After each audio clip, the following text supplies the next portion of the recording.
The Black Fat Femme Podcast is a production of iHeartRadio and Dr. John Paul, LLC. Hey everyone, welcome to another episode of the Black Fat Femme Podcast, where all the intersections of identity are celebrated. I'm one of your hosts, John, also known as Dr. John Paul. And while y'all are trying to figure out how you're going to pay your taxes that you owe this year, you can thank Paul, Ryan, and Trump for that. I'm still trying to figure out how I'm going to get me a sponsor for my crusade to the moon, honey, because Earth is ghetto and I still want to leave. How are you, Joho? Honestly, take me somewhere different. Let's go to Neptune. Let's go to Uranus. Like, the moon's gonna be capitalized soon. Elon Musk doing a little space hotel thing. Let's just switch it up. You know what I'm saying? Like, I'm over the moon. The moon has nothing else for me. Mars? I don't know where in the intergalactic highway it's gonna be. I just know that it's, the picture that it shows just shows a space station essentially just floating around. So I'ma hope there's some, Autobahn that will take people from Earth to the moon, to the Mars. Who's to say? But that's neither here nor there, fam. For those who are watching, you'll see me dancing because I'm thinking about Captain EO. We are here to save the world, change the world. Have you ever seen Captain EO? Never in my life, but when you were doing this, it made me think of the girls from White Chicks who was doing that. No, I'm doing the Captain EO dance. Change the world. Hey, you have to. I'm gonna send that to you. You have to watch it. But go off. I will watch it. I'll watch it. Sorry, it is Jordan or Joho, or emphasis on the ho part today. Now I just want to say Happy Black History Month, y'all. We are Blackly Black 24/7, but this month we're gonna be blickly black all month long. Okay. Yeah. Chris can cut in. I'm black, y'all. I'm black, y'all. I'm blackity black. I'm black. Yeah, that part too. Yes, we are definitely in Black History Month. I'm excited because this is the first. So last year, I don't think we zoomed in as much as we did with Black History Month, and a lot of our topics this month specifically are going to be very, very Black. So I'm just really excited that this year we're actually being that super intentional on Black History Month. And so we're going to be talking a lot about Black History Month. And I guess this is a great segue because, as we always do, we give Miss Tisha Campbell her flowers. We are going to jump over into Still Here. So what's on your mind, Joho? John, thank you so much. So for this week's Still Here, since we're in Black History Month, I want to ask you, what is your favorite Black History moment? Oh, yes, my favorite Black History moment. So y'all know when it's time for me to be educational, I show up when it's time for me to really get serious, and I'm like, oh, we have a plight and we need to fight and we need to do X, Y, and Z. Y'all know I jump into my educational bag, but when I saw this question in the show flow, I said, this is the perfect time for me to be petty and be messy. Now, so for those of you, I'm gonna take it on back. Let's go back to August of 2023. I honestly love when Black people come together on the internet to make fun of racism. And I believe that while this is not in the history books yet, because it will be, but while it is not in the history books yet, I believe that August of 2023 will go down in infamy as being one of the best days for Black people and for Black history. Now, what I am talking about, for those of you who may not listen to the show or may be new to the show, we are going to talk a little bit about what they call the Alabama-Montgomery Riverfront Brawl. Yes. What a time, what a moment. It was a hot day down in Alabama. This is where white people got a little too fresh, and they had to learn the hard way. And I'll say this because I think people come over here and they're like, oh, they messy and they always talking about Black people. I want to say that I do not condone violence. However, I am a true believer that if you stay ready, you don't have to get ready. Okay. I think those white people ran up on those Black people and thought that the 4 years that they had behind them was going to protect them in that moment. And baby, when I tell you that those Black people were ready, they were ready. They pulled up that boat, not a car, not a train. It was a boat. They pulled up to the side of that docking Think- station. And baby, when I tell you that black baby swam across that water like an Olympic swimmer to help them black people when that boat docked, From all angles, yes, they came from the every sea, the river, the single boat, angle, lift the every trail. voice and swing, honey. They Ah! went off. Ah! And Not I even was and here for fully. every single minute of it. But before I give it back to you, what I will say is that the star of said brawl was when that baby picked up that white chair. The white chair was the moment. She was that girl. And the I shouldn't be laughing at this, but baby, when he whacked that lady into that water and then he bashed that man over his head with that white chair, you Yeah, couldn't tell me nothing. I was on the floor. It will oh god. literally live in my mind as one of the best moments that I have ever lived to see. It was beautiful. You know, the white chair really did what needed to be done. The white chair, you could argue, is the Stonewall brick of today. You know, like the white chair really served a purpose. Yes. Okay, Yes. you know, no Yes. one, you know. And so this time, you know, we know who picked up the white chair and who swung the white chair, and Yes. so we get to give him grace and him as props for the rest of our lives. But Amen. truly, the chair, you know, I think about whoever the creator who had done the interview of the white chair, shit has sent me still today. Just Yes. has me tickle pink. Yes. Who I live. The art pieces that come from the chair truly are iconic. I mean, we have watercolor, we have interviews, we have interpretive dance pieces, You do. we You have do. like, you know, we have public sculptures, public arts, you name it. Like it is simply the best, the best. So I thank you so much, Reverend Dr. John Paul, for bringing us Yes, to yes, the yes, chair yes. today. Yes. Whew, my favorite Black History moment. There are just so many, honestly. I think this Tea. week I'm tickled. I'm also tickled pink by the resurgence of that video of Rosa, Harry, and Shirley rapping about their accomplishments. Oh, yes. I don't know who Yes. posted it, Yes. but they asked which who went harder, and I mean TBH, my girl Harriet, she went hard. She Okay, did. she pulled up the blippy. Okay, like she said they Yes. got the blippy with me. Okay, say less. That was it for me. It was a wrap. I think another moment Black history for me is is I think about this way too often. Is RuPaul on The Weakest Link, which was like a little game show, and being asked a question where the obvious answer is horoscope. And I know RuPaul knows this answer. And RuPaul RuPaul paused, held the question in her head, Chaka and Khan. with full gusto said, Shaka Khan. And speaking of Shaka Khan, what listen my head for is Whitney saying Shaka Khan Yes. in I'm Every Woman. It gets Uh-huh. me every time. It just Yes. like it just when the outro happens, she's like, huh, Shaka Yes. Khan. Every Yeah. time it gets me. So Black history really is made every day in these hair parts, and I just live. I'm thankful to see it. Oh, yes, but Whew. can we also talk about, I was gonna also say, we have to mention this too, another moment we cannot forget is when, what is her name? She was on, you know I'm terrible with names, I can see her face, but I can't say it.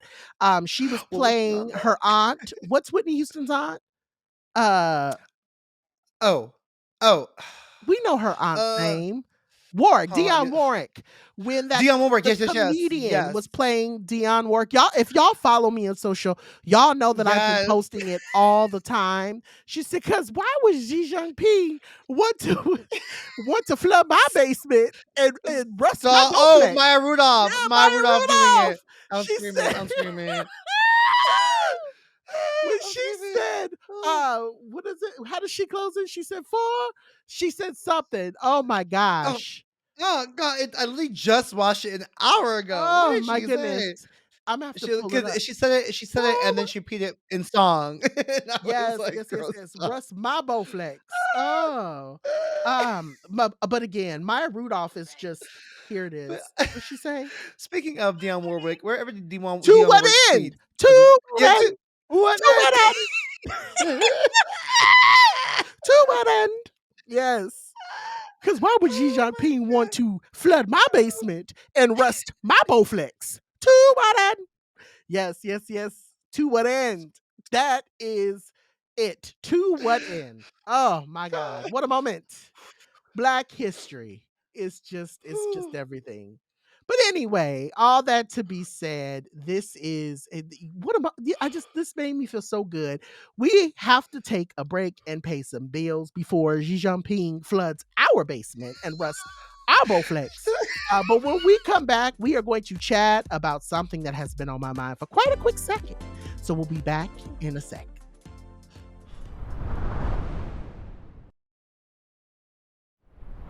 Fam, we are back. Recovery time between segments is not always the longest, so sorry if you catch me still cackling a bit, especially for a very serious conversation we're about to have today. But we're gonna jump into our family bag once again to a little auntie and uncle situation conversation. So a story came out with USA Today, I believe just a few days ago, noting that by the time you hear this will be last week, noting that aunts and other mothers, and they and other mothers is used as one word, often support Mm, LGBTQ plus youth more than general family members, citing a study that was published in December 2023 that focused on the impact of aunts, tias, other mothers on LGBTQ plus youth. It's kind of groundbreaking because they name that most studies focus on the nuclear family vertical, as in mhm, parents and, and mhm. children. Some studies spread to siblings, which I think is interesting as well too. But this is one of the few, if not the only ones, that hones in on members outside of this vertical, Yeah. whether they're biological aunts or fictive ones, or ones like a play aunt, essentially. We'll link in the show notes the article as well and the study. But for today's topic, I want to begin by asking your thoughts about the ways your aunts may have or may not have shown up for you in growing up. I love it. So, yes, so one, I will say this before we kind of dig into this. I love that this study is being done because I have always kind of felt a way of like even just like being out and about and seeing like or even just Mm. with the org I work with, right? So I have gone to events and have assumed, just assumed that kids that have been there were there with their parents, right? Their mothers or with their fathers, whatever. And Mm. sometimes, most times, a lot of queer kids are there with their aunts. They'll say, "Oh, that's my aunt," or "That's my Mm. my tia," or "That's my friend's mom who took me in," right? Um, Yeah. and I'm like, wow, there's actually a study that they're talking about the importance of people who have shown up for these queer kids, especially at a time where they need it most. And so it really took me to my own place where I was thinking about the aunts who had shown up for me. And so specifically wanting to like lift the name of my auntie Anne, who's on my dad's side. I made a joke in our chat that my auntie Anne was the one who let us drink. Like she was always the aunt that was like, I don't care what y'all do out there. Y'all not gonna be drinking outside. Y'all gonna be drinking in here. Mhm, I mhm. wanna be able to know, I don't care if you drink, just as long as you do it here. So my auntie Anne was always that one who, was very funny and cracked jokes and was real protective of like, let John just be who John is. Y'all ain't got to critique John all the time. Like Anne would always Mm. jump in and save me, whenever my uncles and we're gonna talk about uncles too, but when my uncles would try to basically chastise me, my auntie Anne would jump in to save me. And then I wanted to shout out my auntie Mm. Yolanda and my auntie Kim. So I actually have two auntie Kims, but my auntie Yolanda is on my mom's side, who's actually I think my mom's second cousin, but because she's older, she was my aunt. And we, we do that Mhm. in black families, right? If there's Mhm, like mhm. a certain age cutoff that if they're like over Yeah. 35, when you're a kid, that means that they're an aunt, an uncle, Just like auntie, even if yeah. they are your third or fourth cousin. And so shout out to my auntie Yolanda, who I think was really in a lot of ways, and my auntie Kim's. And I say this because I have two auntie Kim's. One had an addiction problem. And I say that transparently, not to shame her, but to say, that even with all of the stuff that she was going through in her own life, she still made it Mhm. a point to protect me. And that's the thing that always Mhm. stuck with me about my auntie Kim and my auntie Yolanda, who both had drug addiction problems. They were just really beautiful black women who saw the Mm. spark in me and really wanted to protect that.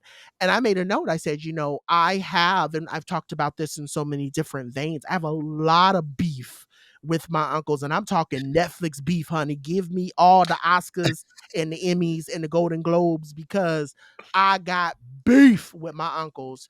But my auntie Yolanda, my Mm. auntie Kim, both of my auntie Kims and my auntie Ann, like they literally were the ones who really took care of me. So I really just wanted to shout them out, name them, that they really made me feel like in moments when I was like, why am I here? The world doesn't like me? My uncles don't like me. My cousins don't like me. They were the ones who stepped in Mhm. for my mom and said, we got you. We see you. We're going to make sure you're good, you know?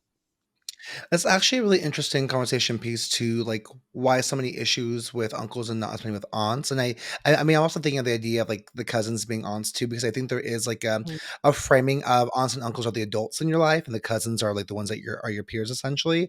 Right. And I was thinking about this, particularly the uncles part, as I was reading the study, because I do wonder Yeah. if there'll be research done for these populations. I mean, Mm, like, my uncles would have never been in conversation meets with them. Like, not even right. my play uncle, who is who's my mom's friend, who is also gay. Like, they he did not serve as a place of shelter for me as a kid. Like, I Right. knew I was loved by him, but when I know that when I had come out, my mom had talked to him about it. He encouraged that maybe it's a phase, you know. Mm, mhm, And mhm.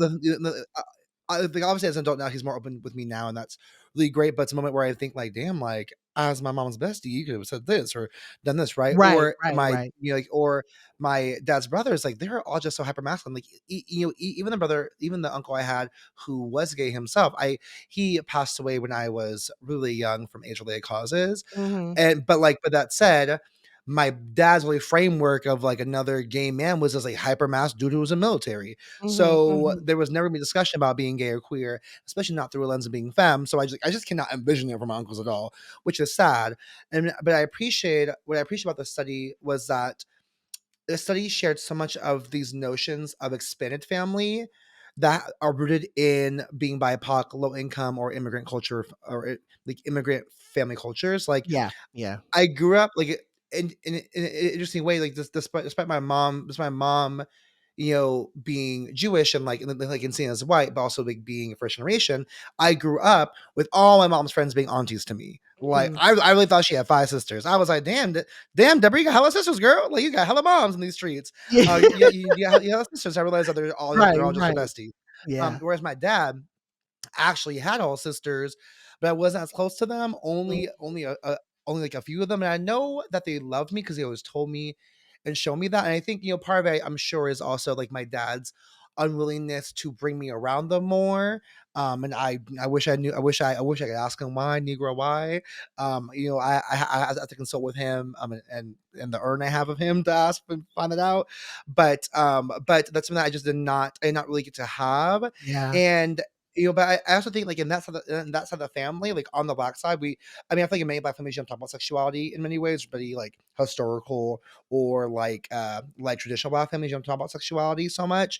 And so I honestly like today don't know what they think about my queerness. And Mm, I can't just say I felt or that I feel protected. I mean, I think I'm also at a place now where as an adult, I really don't care what they think about it. Like my brother and I talk about this a lot, or my siblings and I talk about this a lot. Like if they were to not be like embracing of it, we wouldn't really care.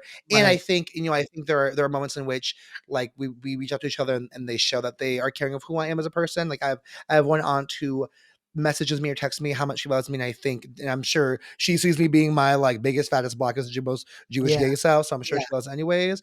Though I will say, I remember meeting one of my aunts in my dad's service who I had not met. I only heard stories of her my whole life. I never actually met her, even though she lived like 2 hours away from us. I finally met her at my dad's service, and I, I was like, her name was Marianne. Marianne, and I was like, Auntie Marianne, nice to finally meet you. I've been wanting to meet you for so long. She was like, oh, you're Jim's son. And I was like, yeah, yeah. And she was like, child, you got some sugar in your tank, don't you? And I Right. was like, She did she just clocked you. did she just Yeah. give me a read? Did she Nah, just give yeah, me a not her read? clocking you. Yes. She read me down. Yeah. Mind you, I didn't have nails at that point yet. So I was like, how she just say it? Y But Woo? like I Yeah, yeah, knew yeah, yeah, I, yeah. I was like, for my first, I was like, sugar in my she just called me a gay. And Yeah, and like yeah. and it was a point where like I knew, but she laughed, we both cackled. So I knew it was something that like she wasn't that she wasn't against, but I haven't talked to her since that moment in time, and she's never said anything else to me Right, either. So right. I think, I think it's an interesting thing because I think I in contrast to you, I have never really felt protected by my aunts or my play aunts in that way. I felt more safe with my brother and my sister, and my sister especially because I think my sister gives big auntie energy. Like I know Always. when I have kids, Yeah. she will absolutely be She's auntie to them. What very much an like auntie to me too. she Mhm. okay, she is. Her daughters will be aunties to my Yeah. kids. Also, can we discuss the difference between auntie and auntie? Because to me, this is code switching in real time for me, being a mixed kid, because I grew up calling my mom's sister and my mom's friends aunties and my dad's sisters aunties. And the way I had to be traverse in language like aunties versus aunties, and I know people be like, oh, like if you if you say aunties, you in white culture, if you say aunties, you in black culture. And I'm like, well, the culture was intense because even today, if I go see my mom's sister, I will call her auntie off instinct. And if I was going to say auntie, it feels weird to call her auntie and not auntie. But if I go to my dad's siblings, or if I talk about them, I always say auntie so and so. Like I can't say auntie. Auntie feels weird to me on that part. So Mm. just if anyone listening has that experience, holler at your boy because I Yeah. I sometimes I'd be struggling like, oh, that's an interesting thing, and then throw in like because for me growing up, I had a lot of Filipino friends who had aunties. So you have aunties, and And aunties. And so I aunties, have a lot of Filipino yeah. friends also be some aunties or the Mhm. titas. So it's just language is wild. As I Yeah, said, I'm like, wow, but it is a lot of different ways. right, but what you are speaking to is very cultural, and I think, even just as you were talking about and again, I could be totally out in left field by saying this, but thinking auntie versus auntie. So if someone says that's your auntie Tanya, right? So I have an auntie Tanya, but I have you that's your auntie Tanya, Tanya. That for me, auntie kinda just feels like, okay, that's somebody that we're related to, but an auntie is someone you're closer to, right? And again, I could be totally Mm, wrong, but it mhm, feels that mhm, way for me mm, that when and like I said, I have aunts who are very much cousins of my mom that I refer to as like so for mm, instance, even my second auntie Kim, like my auntie Kim and my auntie Judy, those are my mom's cousins, but because of the way that they treated us growing up and because of the relationship that I had, it was you respect them and and even now, right? Like they'll ask about me. And I also want to shout out like even too, like I know so I don't know if my auntie Robin listens to the show. If she does, hey auntie Robin. But like my dad's sister, right? Like my auntie Robin was always one of those aunts who I think from a very young age just kind of always just let me be and was the aunt that I aspired to, right? Like when she pulled up in her mm, mhm, BMW, I was like, okay, that's the aunt that I want to be like when I get older. Who, she had her own mm, daughters and she had a life, but we always knew that Auntie Robin had a good job and we knew Auntie Robin had her own condo and Auntie Robin, kind of she basically just she ran hey, her own Auntie way. Robin, Right, like, yes, Auntie Robin had yes. that energy, right? And so, like, She should have her own car. she She yeah, got her own thing. right, She got her own, we okay? who got the keys to the key? Yes, yes, that was Independent. Do Auntie you know what Robin. that means? And Okay. so I think it was, I think in a lot of ways, our aunts, the aunts that we were close to, whether they be, you know, br- dad sisters, mom sisters, and stuff. And even kind of back to this article, I think they speak a lot to safety. I think they really speak to the Mhm, idea of people that like when your mom is not around, because I'll say that, and I think this is the biggest thing. Like, I don't want to make it seem like I got abused growing up because I didn't. I will say that I came up with traditional Gen X and even I would say boomer like parents because my mom was born right on the cusp of the boomer era mm, going out. And so my mom still has a lot, even though my mom is still considered Gen X, my mom has a very strong boomer mindset of everybody in the family could whoop you, right? It wasn't just mm. you could get a whooping from anybody My in the dad family my if dad you was the acted up. same way. Wherever he took me, he said, "You have permission to spank him." I'm like, Right. "Bro, you And just so met it's him today." right, I don't even know this nigga, right? But I think there was to a point, and I bring that up because I say that I was grateful for my auntie Robin and my auntie Yolanda's and my auntie Kim's and all of them because Mm, when I didn't perform the way that my uncles wanted me to perform, they would step in and say, "Yo, leave John alone," or "Leave them kids alone." And that was their favorite mm, way of basically saying, like, I know you're out here being hard on these kids. Man, let them kids just be, right? mm, And so I think that that's the thing of why aunts play such a pivotal mm, role in queer kids' lives is because, and I think when you really get to it, right, hyper masculinity it really is, and I mean, we've talked about this in so many different facets in the 80 episodes that we've had. Shout out to our 80 Mhm. episodes, but Okay. we I Come know, on, right? Flex. Come on, Flair, like flex, right? But in the 80 80%. episodes, we talked about hypermasculinity in so many different ways, and I think that for me is why I felt like in the conversation of us, like, we've talked about family, we've never really zoned in on the importance of, like, the aunts or the cousins who step up as aunts, or even the Yeah, queer uncles who show up as our aunts, right? Like, we don't talk enough yeah. about the safety, the ways that they've protected us and kept us from those beatings. Or, I like I said, I think if, Mm, I always think about a specific moment where I know my dad and my uncle Sean, they I could see and I still see the look in their eyes to this day, where my father mhm, and my uncle Sean were ready to basically rough me up because I wasn't performing the way that they wanted to. And when they heard me mm, screaming at them in the background, my auntie Ann was the one who ran in and grabbed me and said, "Go outside." Right? mm, Like, it was it was mm, it was her who literally kept me at from the age of 12, 13 from getting my ass kicked by, my birth father and mm, my uncle and his brother. So, like, I, as much as I don't talk to my auntie Ann or my auntie Robin or even my auntie, my auntie Kim or my auntie Yolanda's, I'm so mm, grateful for them because I don't know if they know how much they protected me in moments where I knew I was about to get my ass kicked. And it's just, I'm mm, really grateful for I'm grateful for these studies because there are a lot of aunties and uncles, and I say uncles in the sense of aunties, right? The queer ones who are making sure that we're not homeless, who are making sure we have food, who are making sure we're not getting beat, who are making sure that we have the love and the nurture that we need in order to be able to do stuff like this, right? Like, to be able to be on a show like mm. this. So, yeah, that's just something that lives in my mind as we have this conversation. As you were talking about, like, your mom and being like, the instances in which like, your mom wasn't home, or your mom took you somewhere, like, I think about that a lot too, of, like, and it's weird because I often try to not think in a binary lens, Right. but what I will say is, like, my mom's discernment of who can care for me, different than my dad's discernment. Like, my dad would just take me anywhere. Yeah. People like he like people like that he don't even know like that. Like, I mean, my dad legit to me to hit like to his dealer's house and and have them watch him while my dad would do shit, Yeah. whereas, like, Yeah. my mom, it made me think, like, I imagine with your mom too, like, even when she wasn't home or couldn't be there physically, right? She took you to places that she felt safe enough for you Right. to be at in the first place, and that Yeah. to me is like, and that to me, like, and those are often gonna be your aunties, right? Like, they won't necessarily be like, even though it's your aunt and uncle's house, she's Mhm. leaving you with your auntie, not necessarily Yeah. with your uncle.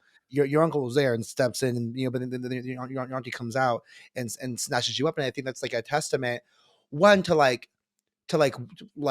womanhood, like, Yeah. period, which is something that I'm just, like, thinking about now out loud as you were saying that, because I'm like, oh, my mom would have never put me somewhere where she didn't trust who was going to take care of me Right. and Right. watch me, and that, like, when she comes back, like, the I come back in one piece, versus the male figure in my life who would have taken me anywhere, and like, and taking me anywhere, and Yeah. taking me anywhere, and would be like, if he acts up, whip him, and I'm Yeah. like, I don't know you. Yeah. Yeah. Yeah. Yeah. Yeah. this this Right. man got katanas in his house. He gonna Yeah. chop me up into pieces. Right. And so yeah. So I'm just thinking about that and holding that, and I think it's really, it's special. I think, especially because, like, right now I'm in the midst of reading.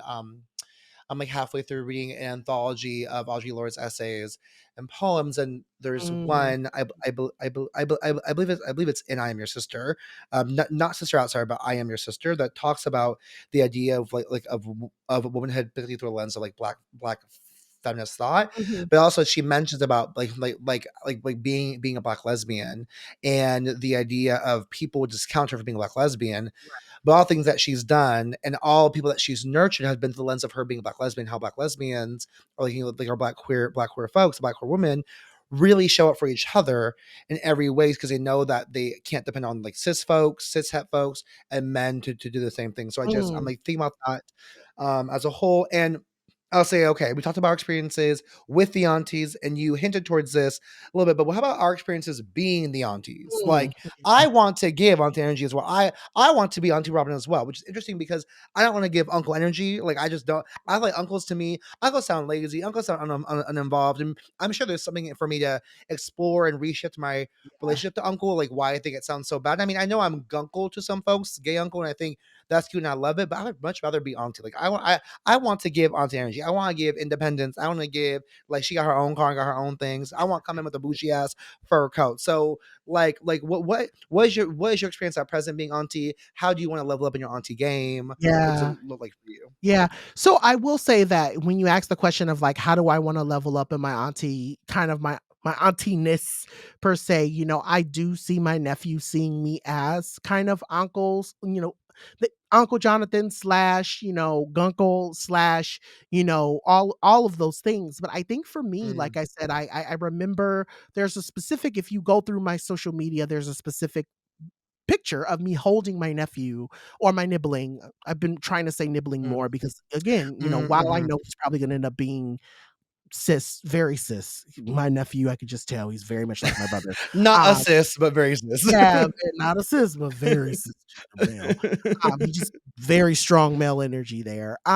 I will say that I remember holding my nephew, and I remember kind of posting under it. I want to protect him in the ways that I wasn't protected by my uncles, right? And so I don't necessarily have a thing of like how I want to show up per se for my nephew because really my brother's son is the only one that I have like strong interactions with, where I see them all the time. We make plans, we do stuff.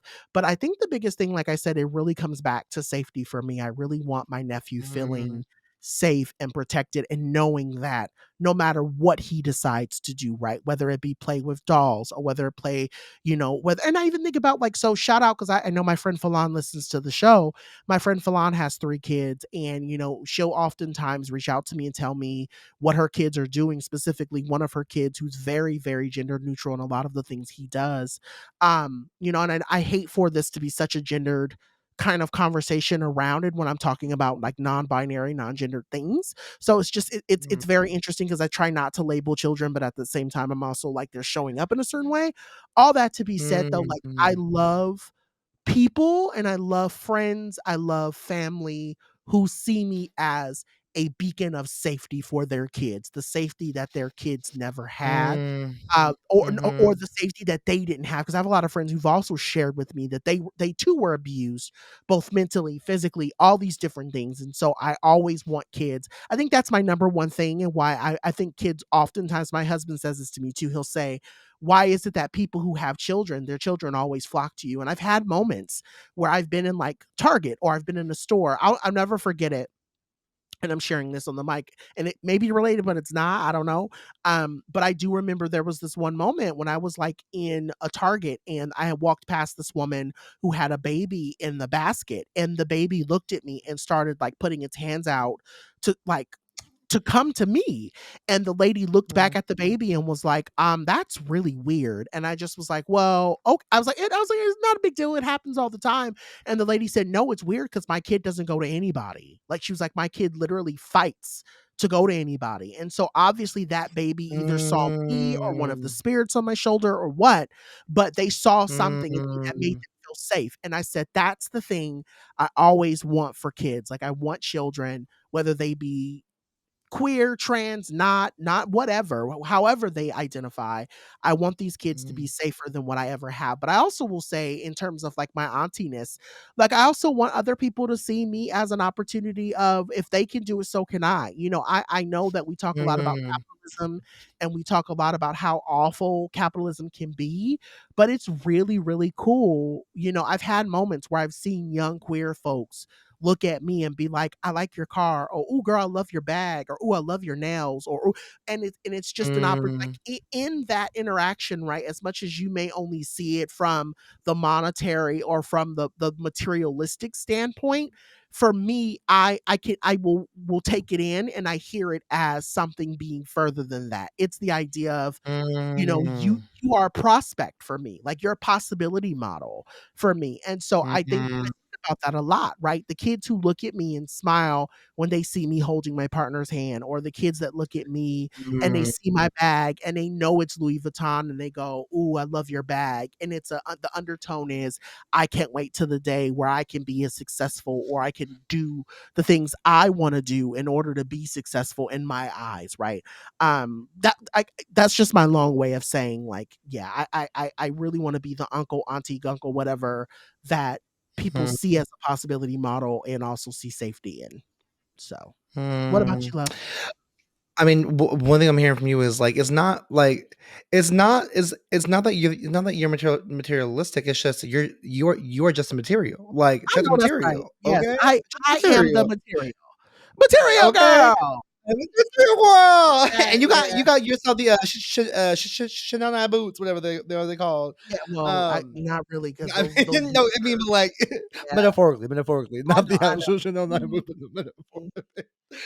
But I identify so much with what you're saying about the like the children, the kids being drawn to you because I too feel like I love kids. I want kids, but right now I love kids because 'cause I don't have them. Like I love kids because they're not my kids, and I love kids because I don't have to keep them. tea. But I love kids and people like, and I say I hate kids because I'm like, ugh, kids, but like you give me a baby, I'm like, oh my god, baby. And I feel like, and I think I'm just innately good with babies and kids. Like a lot of Same, friends just like literally people be like, same. people my friends will be like, oh my baby. And I'm like, oh hi baby. And like I don't know if it was because I got titties for them, but like they just the baby just love me. And so I feel, but like, and I feel this, I too often think, oh, do they just see this like divine feminine energy in me that makes them feel safe in that moment, like as a child, because babies, Yeah. like people think babies don't really know what they're doing. In some ways, they don't. But like if a baby doesn't feel safe, they will cry. They will cry and scream. And so, Uh-huh. so many babies I'm around feel safe around me. It makes me think a lot about what I too want to be a place of safety for folks. It makes me think a lot about also like having nibblings who are the same age as you Mhm, too, like, mhm. the nibblings I'm closest with, we are all around the same age, and so when we're all together with my brother and sister, like, it's like the moments in which they call me uncle Yeah. versus the moments in which we act as if we're siblings and stuff, right? Mhm.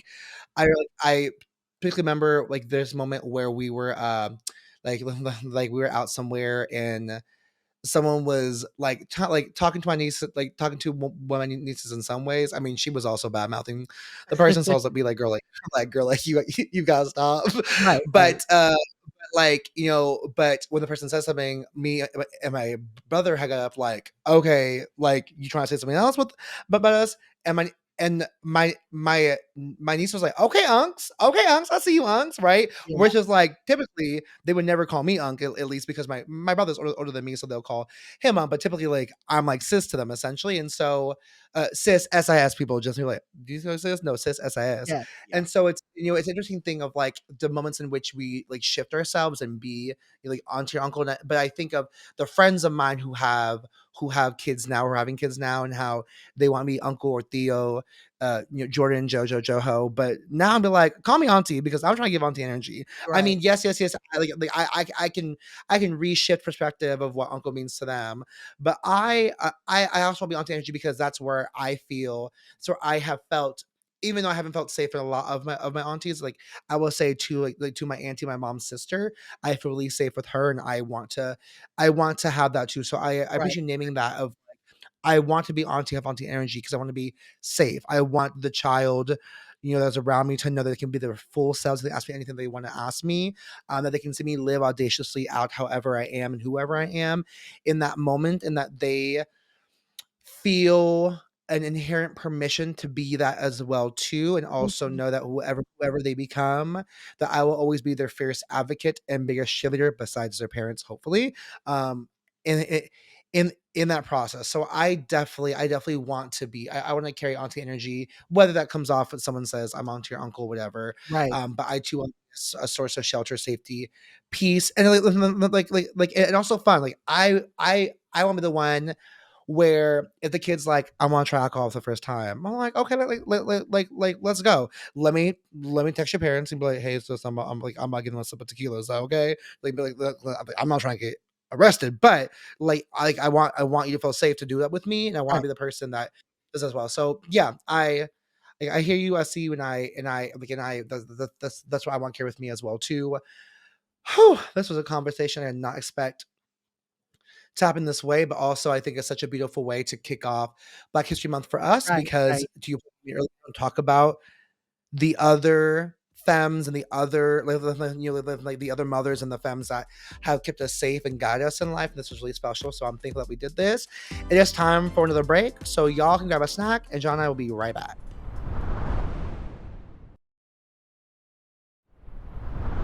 All right, y'all. So, welcome back, and we are going to jump into what's popping this week.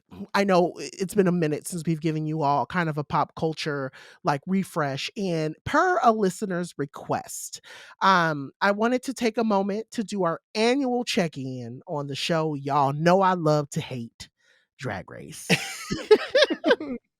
Love to Yes, hate and hate to love. yeah, I hate that I love it, but I love to hate it.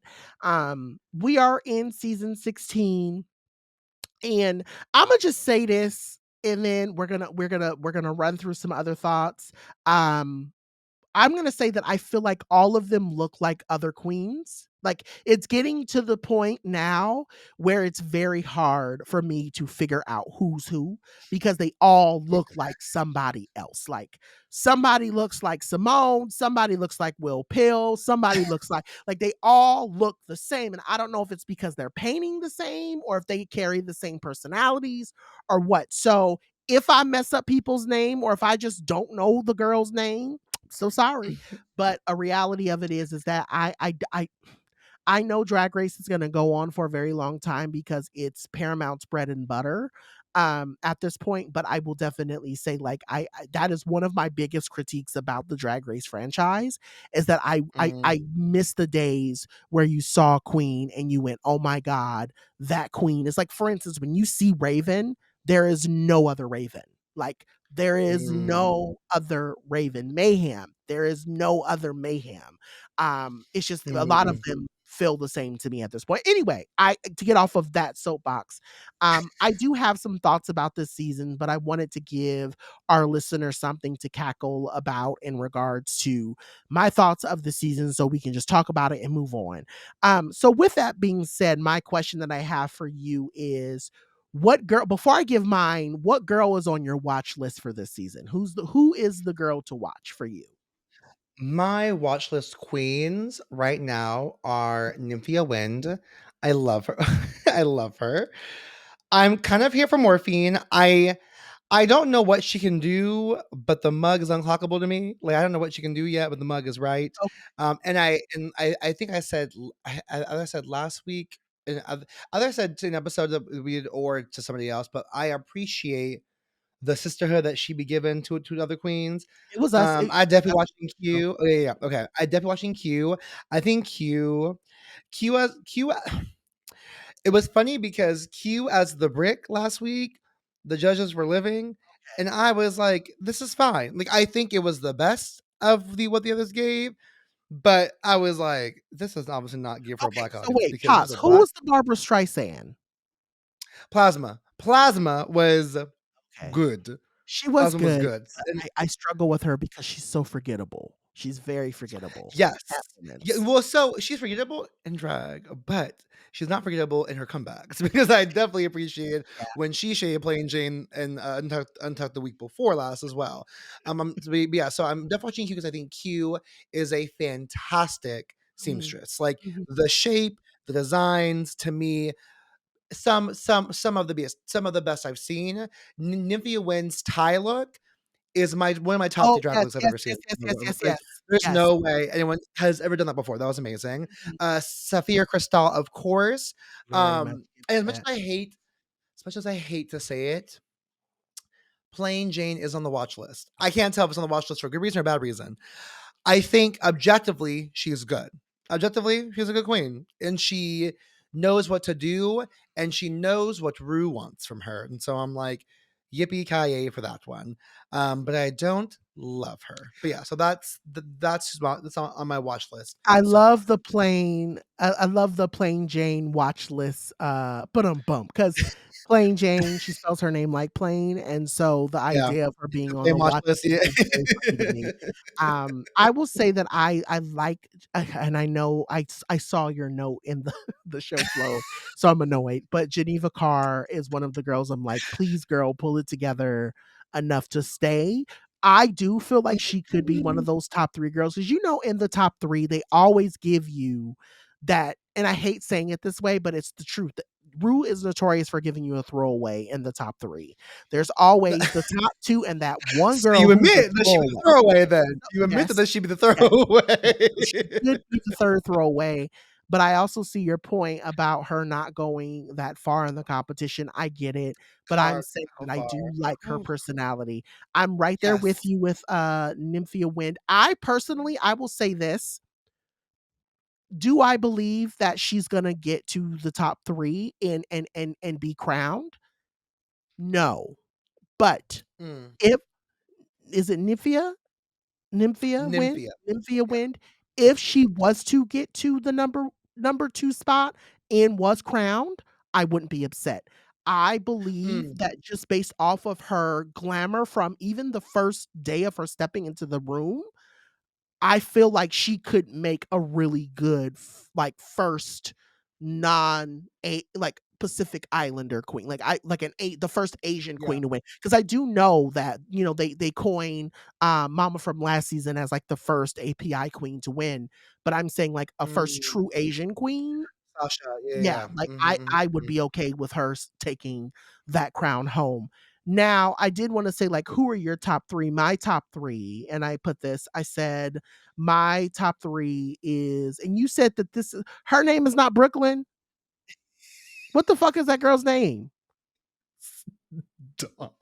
Her name is Dawn? Where Dawn. the fuck did I get It's Brooklyn? Dawn. When you said Brooklyn, I was like, "Who the fuck is Brooklyn?" Or maybe It's she's from Knock Brooklyn? a Hill.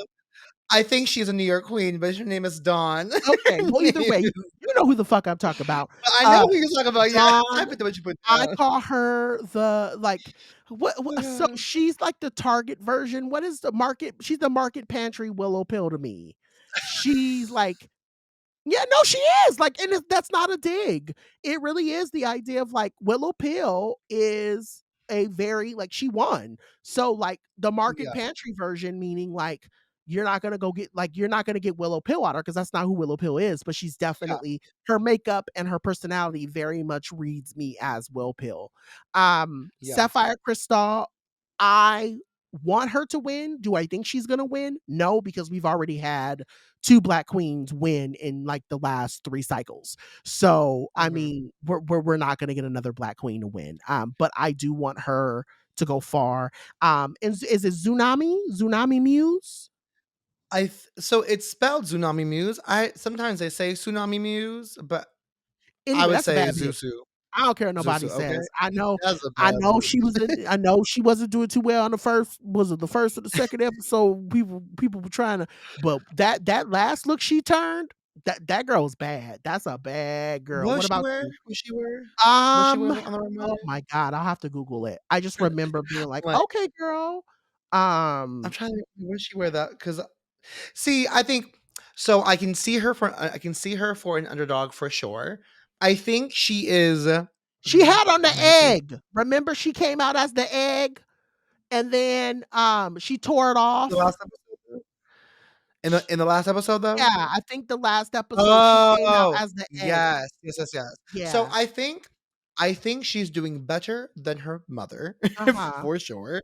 And I think she comes off better than her mother. Mhm. Um, but I see to me she'd be my throwaway. I think she'd be my throwaway for the Oh, top 3. Like no. I like her a lot and a name I loved last the well I guess from the time you hear this 2 weeks ago where her and Geneva talked about being DACA recipients because that's something that has not been discussed on the show before. I Mm, think like for mm. like you we discuss folks maybe discuss folks who are immigrants, so discuss folks maybe who may have been undocumented but not DACA recipients. I think that was really really powerful, and I love that Tsunami Moves is Afro Latino because I feel like that's not something that is celebrated or seen a lot on Drag Race.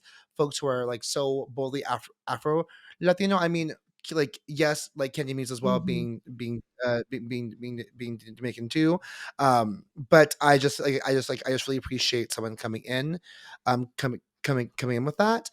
My top three.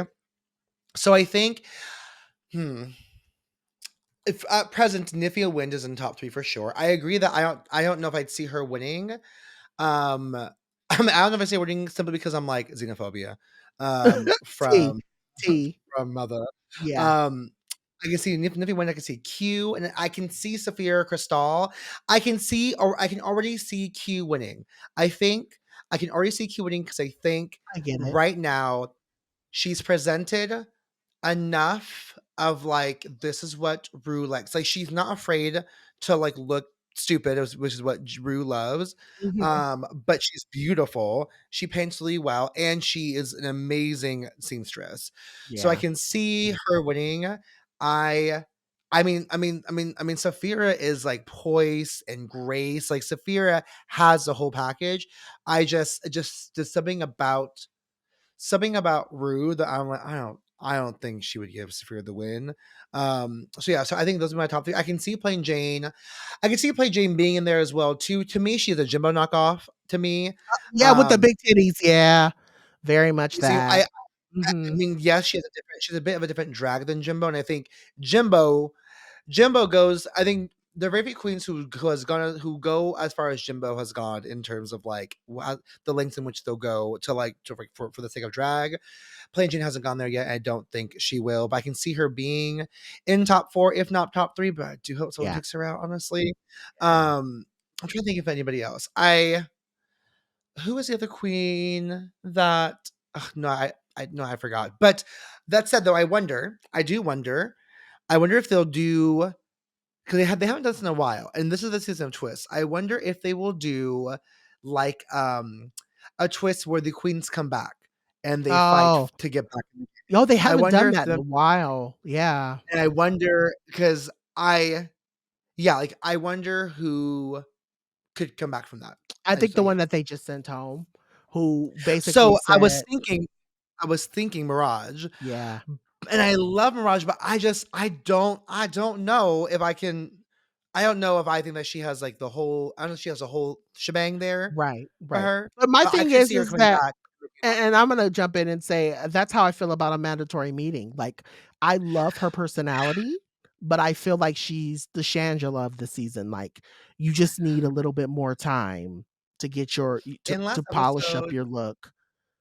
when she was like, "Clock the mug," I was like, "Yes, Mm-mm. you look presentable today." But like Not presentable. that.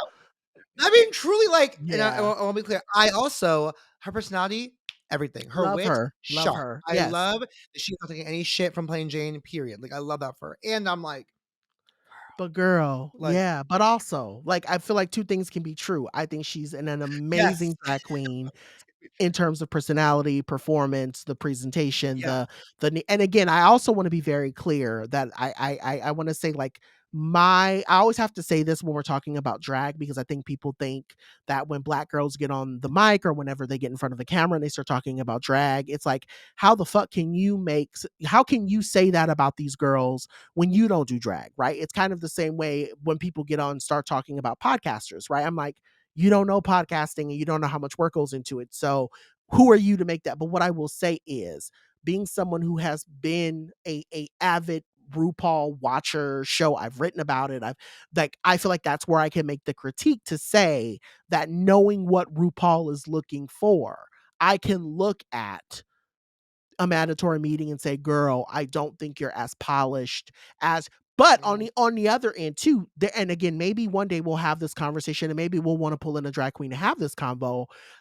John, my partner has said this, and I fully agree with it. I guess when the Hershey baby left, she was on that talk show with Michelle Visage, and she was talking about how Shebaggy. she sold her car and took out a loan and took all this money out and borrowed a whole bunch of money from people to be able to come on to do Drag Race.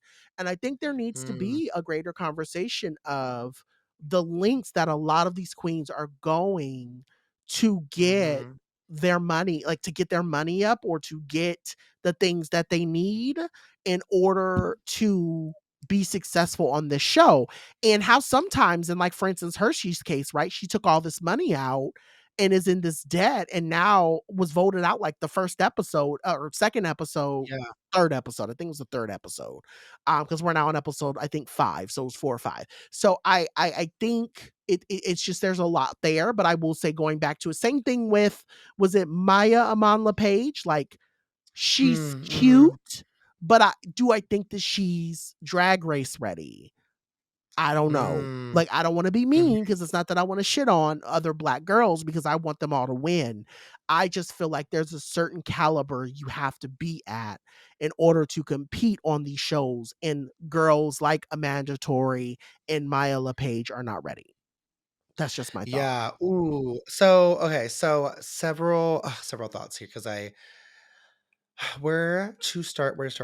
So I think one, um, what was the thing you said before, like, right before you went to my Imam page? You were talking about, The oh, money. the yeah, the money. So, like, I think a lot about Chichi Devane of blessed memory, right? Oh my god, my Like, love, yeah. right?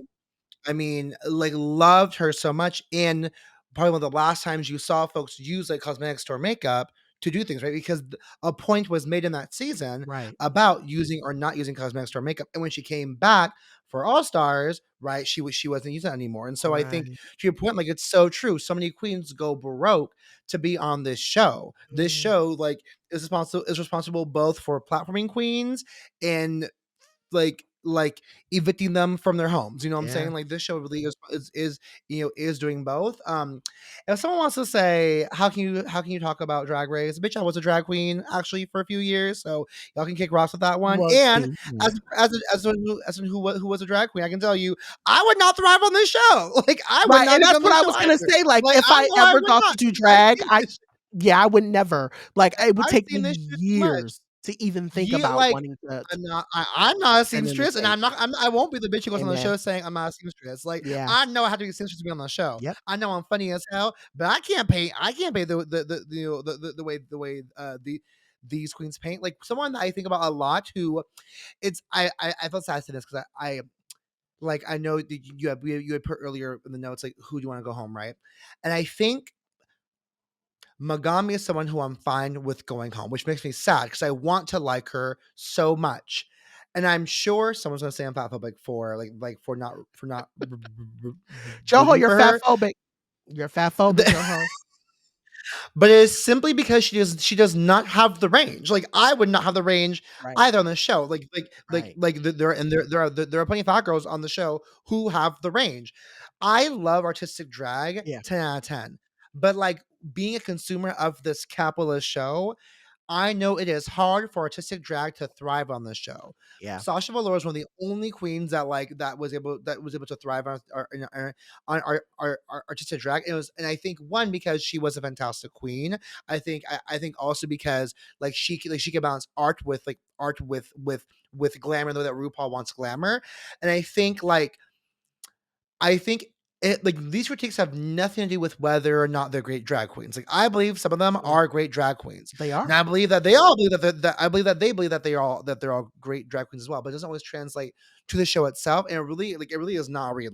Truly no tea on that. Because, again, if I would never be on the show because I would fail. People Right, would eat me up, and I would right. not blame them for it. Like, don't have me on the show. And so, but I think, to your point, as people who work in entertainment in this way, like, we understand the mechanics behind what this show needs. I hope people also who watch the show don't watch this show as the only gatekeeper to what good drag is. Like, there is Right. so much fantastic drag outside of this show, and it's not even that this is the best of the best. It is like, this is the best of the certain framework of drag It's commercial. that exists on television, and Yeah, that is different. So that's why, like, a queen like Wagami, who I think if I saw her live, I would probably fucking live. yeah, yeah, Like, I yeah. would live so many things that what Yeah, I see in your face. What's no, up? I was gonna say you have a point because I was gonna say that's and I've talked to Mayhem about this outside of this, and so I don't want this to be a slight because y'all all know that that's my girl. She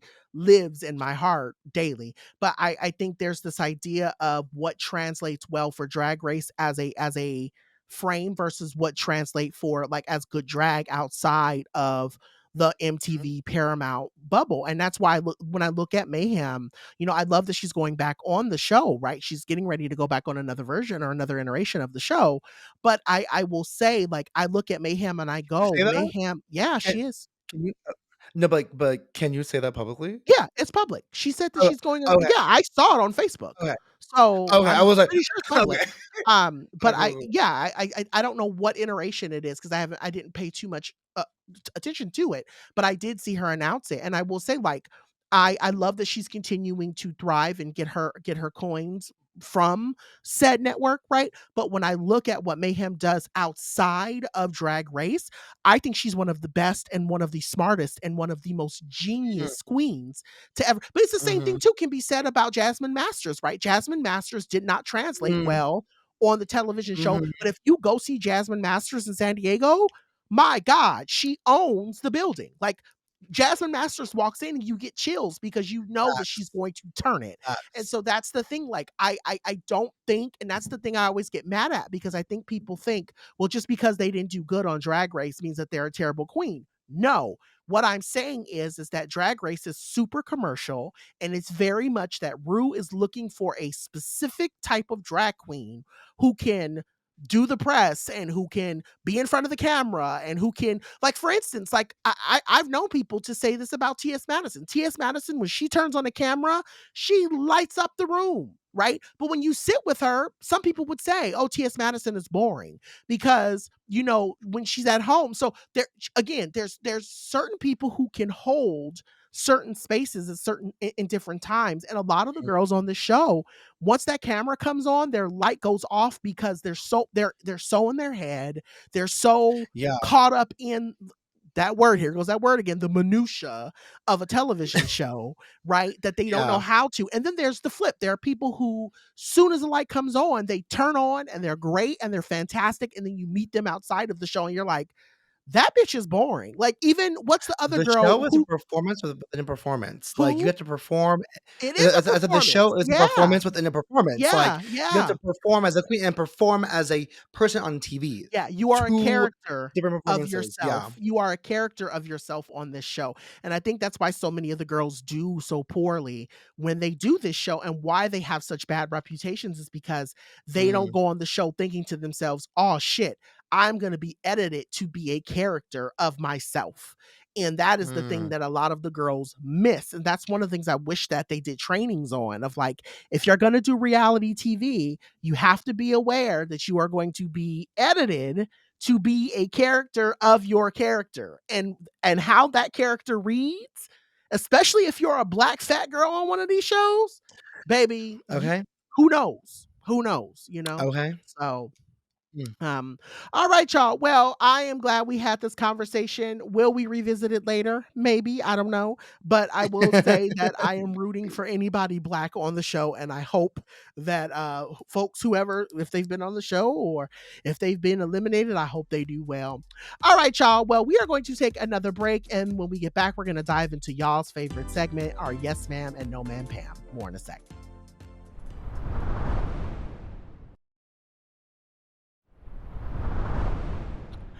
Okay, so this week I'm gonna go ahead and let you start because I always start. So, what are your yes ma'ams Yes, and your no ma'ams for this ma'am. week, baby? So my yes, ma'am is Issa Rae's time cover. Amen. Like, as a queen of rooting for everybody black, I'm rooting Amen. for my queen Issa Rae, and I really love that she talked about the pay equity gap, and really was like, I love that she named in her interview how the idea of making money to change people's lives, Yeah. and knowing that it is a gross game to do, to have to be capitalistic to then create impact, but also knowing how much capital creates impact, and for her to acknowledge that, while also being like, but if I'm gonna do it, then I'm gonna do it in a way that roots that everybody else around me, and that's Yeah. when I just love. So really pray, blessed be to her, my queen Saray. Yeah. Yeah. um my no man Pam, I mean, really right now I just like nothing specific. It is just seeing folks use black voices for things that they have no business using black voices for. Like, Yeah. girl, you actually don't need to use uh like you know insert activist figures voice here for something or words here for something that you actually like care nothing about. I just am so tired of people, and I'm tired of the organizations and people that are like, but this is Black History Month. We celebrate all Black people for all their contributions to our society. And I'm like, But do girl, you? like, I was like, but do you also contributions? It sounds so passive. Like, Mhm. you mean the fact that we built this society Yeah. on our backs? Is that the Mhm. contribution, or is that actually like ownership? Like, let's Mhm. talk about something right here. So, just the folks and organizations that are saying things like that, because I just sit back and I'm like, "Ah, you really hate Black people all the Yeah. time, Yeah. and also you ain't said shit all year about Black people. It's just it is, and yet people fall for it. People are like, this is so great. And I'm like, they don't But love is Black it people, though? period. Why would you even like? Yeah. But is it? But is Yeah. it though? And I Yeah. will How about say you? no, what I will say is yes to Issa's cover. I will say it's hard reading Issa's it was hard me reading that article because my mind goes, if Issa Rae feels this way and she's in the industry, what hope do I have as someone who's trying to quote unquote Mhm. break in? So that's been the hardest thing for me to kind of take while reading it. But also I'm happy that Issa's saying what needs to be said about the industry because there are a lot of Black folks who are like, oh, I'm so scared that if I mention how terrible the industry is, that my work and my opportunities are going to dry up. And it's like, baby, you do recognize that by not speaking up, you're complicit with what's happening, and nothing's going to ever change. So I say all of that to say, like, I appreciate her doing that. The other part of me, and I guess I can start with my no man Pam and then jump into my yes ma'am.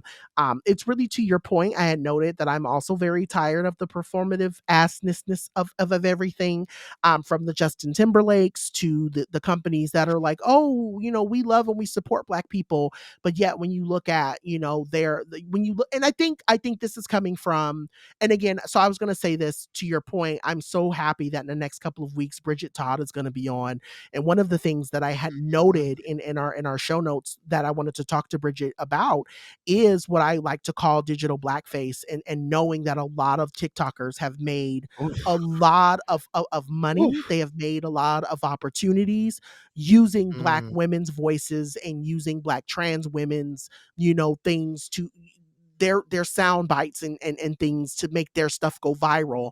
And how a lot of Black TikTokers, specifically Black women and Black trans women TikTokers, get hate and retribution for a lot of the stuff that they post, especially when they're posting about injustice. But yeah, I can't wait to talk to Bridget Todd about that.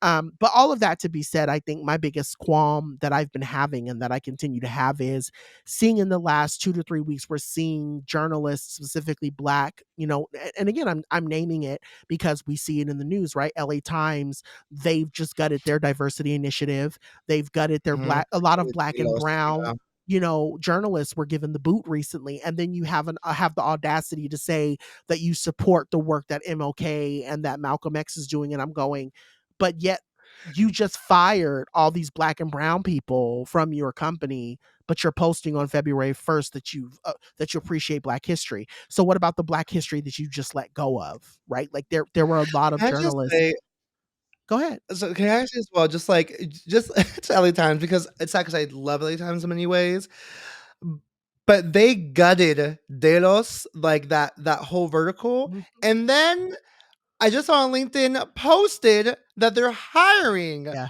for Delos, and I'm like, "What? Yeah. You But a lot of but companies you are doing it. but, A lot of wha companies are doing it. So that way they what?" I was just like, And "What I the think it's so fuck?" that way they don't get hit with, oh gosh, there's something someone was explaining it on Twitter, and I forget the tweet, and I wish I knew enough to be able to go find it. But someone was explaining that a lot of these companies, when they fire quote unquote Black and brown and Asian or whatever, and then they repost the jobs for specific verticals or for specific things, they don't get in trouble. I think with like the employment, not employment development, but there's another company that I guess that looks at the ways Mhm. that companies, because again in California specifically, there's all of these boxes that these companies have to check. And Yeah, so if they yeah. repost the job, then in it looks like, right, in the grander scheme of things, it looks like they're still trying to Mm, be in line with the increase, equity, right? It's all yeah, performance. but at the end of the day, they don't necessarily have to fill the job because the Mhm, job is quote unquote not it's not filled. So mhm, there's a I will mm, just say this, and then I'll hit you with my yes ma'am, and then we can move on. I think the biggest thing for me that's been really frustrating in all of this is just really seeing how comfortable and how, like I said, complicit people have become with seeing black and brown, not only just creators, but people, mhm, suffer. There's just a lot of complicity now more than ever around us saying, "Yo, I'm struggling. I have no air. Can somebody get me?" Just I don't know if you ever played Sonic, right? But when Sonic was underwater mhm. and he was going for a ring, and he Yeah, would have to go to the top to get an air bubble, right? Like yeah, that's how it feels. It feels like so many of us are just so tired of swimming, and we constantly keep coming up and saying, "Give us an air bubble, give us an air bubble," and everyone's like, "Drown, bitch!" Like that's basically what it feels like. It really feels that way, yeah, and so it's been really hard to take in. And so I'm also right there with you with the performative assness of everything. In terms of mhm, my yes, ma'am, I'm going to say this is going to be very quick. My yes, ma'am is seeing that man that we do not name, 45, yes. having to pay sister girl $83.3 million. Now, whether this man has it or not is a good question. But let me tell you something. I just want a dollar of it. I just on principle, like I love seeing this man get his comeuppance. And my prayer, there are a lot of things I want. I want the new Apple Pro Vision glasses. I want my hair to stop acting up. If you haven't noticed, some of my hair is not lining up and doing what the other curls are doing. Right? There's a lot of things I want, but there's nothing more that I want than this man to go to jail and to die in a cell. And I know I hope we don't get in trouble for saying this, but it is the God honest truth that I feel like this man deserves every single bad thing that is coming his way. And I pray that he gets it in this lifetime for me to be able to see. Like I pray I'm Mhm, alive to see him get every single thing that comes to him. So yeah, that's that on mhm. that. With that being said, we're gonna go ahead and wrap things up around here. Please send us your thoughts, your feedback, and your emails to blackfatfemmepod@gmail.com. You can also send us your thoughts via social media by interacting with us on our post on the Instas and the Twitters, and by using the handle at BlackFatFemmePod. Shout out to the people who are giving us rating us 5 stars. Tell a friend, tell a friend, Thank tell a you. friend. Please keep Thank you for the friend. following us and supporting us because yeah, without your support, there's only so far we could go. Queen Joho, where can the Okay. dolls find you? As always, my loves, you can find me at Joho Daniels across all socials and also at my website, jordan.com. And if not there, you will find me arguing with whoever controls the weather, asking why Mm, climate change is happening, mm. why it's pouring in these streets, and why we're flooding, and also fighting the cities of metropolitan cities and the governments who don't give infrastructure to lower income areas to actually handle the Yeah. rain because people's homes are getting destroyed, cars being submerged, people are legit drowning in these streets. Like Yeah. we need to do better. Yeah. So if we find the good fight, and also at my website. Thank you, thank you, Yeah, thank you. I will say this, a friend of mine who lives in LA, I was supposed to go to LA for something yesterday, and I was texting them about going, and they were saying I was like, "Hey, did you make it to the event?" And they basically were like, "No, where I live, it's flooded and I can't get through it." He was like, "If you haven't left yet, I would just stay home because I guess the where we were supposed to go yesterday for a Grammy event, there's Mm, a freeway pass that you're supposed to get on, and that freeway pass was mm, flooded." got it. And so Wow. he was just like, "Girl," he was like, "I've been sitting here for 30 minutes and I don't know when I'm gonna make it. If you're not coming, stay home." Yeah, And that's what made me stay yeah. home.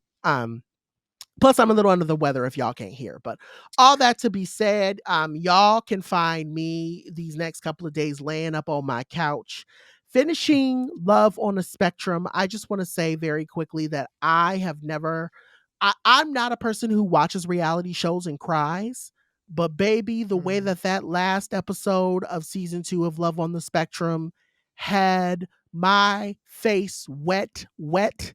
Um, Connor, Journey, they I want to protect them with all of my heart. Like I have never loved people on a show as much as I love both of them. And I know that some people will probably say, oh, it's problematic that you feel the way that you feel because they're both people with special needs.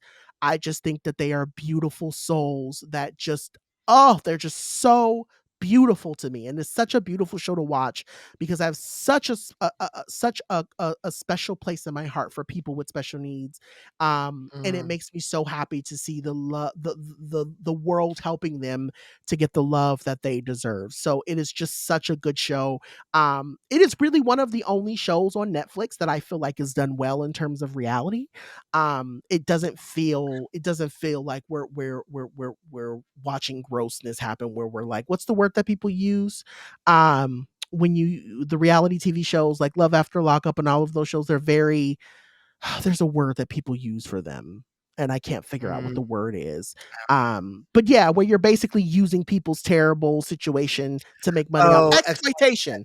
It doesn't exploitative. feel Mhm. exploitative. It feels very much like we're on a journey with people who truly are looking and wanting Mm. love. And I say if you have not watched Love on the Spectrum, you should. Also, I will say Down with Love is also a very good show to watch. It's right behind Love on a Spectrum. I think that they're actually probably produced by the same production company. But Mm. another show of like, if you haven't watched it, please watch it. It's so good.